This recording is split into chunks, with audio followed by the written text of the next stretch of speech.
কি পরিশ্রম করে দেখেন আপনারা, এই ঠাড়া ফাড়া রঙের মানে রোদের মধ্যে আমরা হাঁটতে গেলে সেই জায়গায় দেখেন করে। ভাইয়া কি দিনে হাজিরা কেন আপনাদের ভাইয়া? দিনে কত করি জানেন?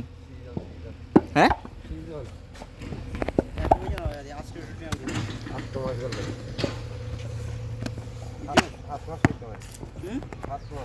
মানে 7 মাস পর পরে টাকা ফিট করে? ও আচ্ছা আচ্ছা আচ্ছা, একবার ফিট করে দেয় মানে কি অগ্রিম দিয়ে দেয় নাকি কাজ শেষে? অগ্রিম দিয়ে দেয়। তো 7 মাসের পেমেন্ট কীরকম হয় ভাই? কত? 1,70,000 না 45? 45, আচ্ছা। তো বুঝেন মানে আসলে আমরা যে দেখি ওনারা পরিশ্রম করে, হ্যাঁ পরিশ্রম করে হিসেবে ওই যে টাকাটাও ফেড আর কি, তবে অনেক পরিশ্রম করে ওনারা এই রোদের মধ্যে। আমি মনে করি আমাকে যদি বলে যে 3 লাখ টাকা দিবে তাও আমি করব না। সত্যি কথা বলতে সবাই সব কিছু পারে না, ওনারা করতে করতে ওনাদের অভ্যস্ত হলেও কিন্তু পরিশ্রম তো হয়। যতই বলে যে অভ্যাস, অনেকে বলে না যে পরিশ্রম করলে মানুষ ইয়া হয়, এই রোদের মধ্যে করলে কি হয়, এটা অভ্যাস হয়ে যায়। যতই অভ্যাস হয়, গা না শরীর না কি রে। তো এইভাবে ওনারা অনেক পরিশ্রম করে।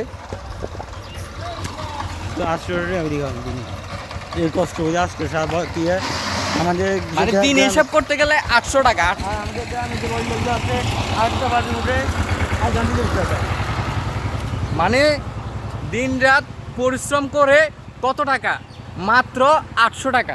মানে পুরো দিন একটাবার ভাবেন, সকাল সকাল এসে রাতের কয়টা আরে সন্ধ্যা পর্যন্ত কাজ করার পরে মানে 800 টাকা। তো সেই জায়গায় আমাদের মানে এলাকায় যদি একটা বদিল্লা বলতে আপনারা হয়তো বুঝেন, মানে দিন মজুর আর কি, কাজ করে মাটি কাটার বা যে কোনো কাজ, তাকে খাওয়ানো হয়, নাস্তা করানো হয়, তাও আসে কয়টা বাজে? 10টা বাজে, আসলে 1টা বাজে ছুটি। 1000 টাকাও দিয়ে দিচ্ছে অনেকে, বুঝছেন? তো যাই হোক, ওনাদের জন্য আমরা দোয়া করবো যে পরিশ্রম করে। আমরা মনে করি অনেক টাকা, কিন্তু 7 মাসে 1,45,000 এটা কিছুই না।